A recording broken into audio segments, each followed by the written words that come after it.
मुझे अपने हाथों की सभी उंगलियों से मोहब्बत है।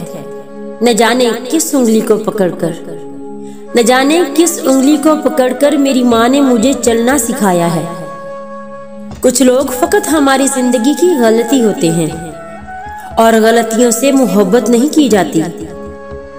जिससे मोहब्बत की जाए उससे मुकाबला नहीं किया जाता। किसी को पा लेना मोहब्बत नहीं, बल्कि किसी के दिल में जगह बना लेना असल मोहब्बत है। औलाद के लिए बाप वहां भी हाथ फैला लेता है जहां वो पांव रखना गवारा नहीं करता। अल्लाह कभी किसी को ऐसी मोहताजी ना दिखाए। कामयाबी की सीढ़ी में कोई लिफ्ट नहीं होती। कामयाबी की सीढ़ी में कोई लिफ्ट नहीं होती। एतमाद के साथ प्लान को लेकर खुद ही चढ़नी पड़ती है।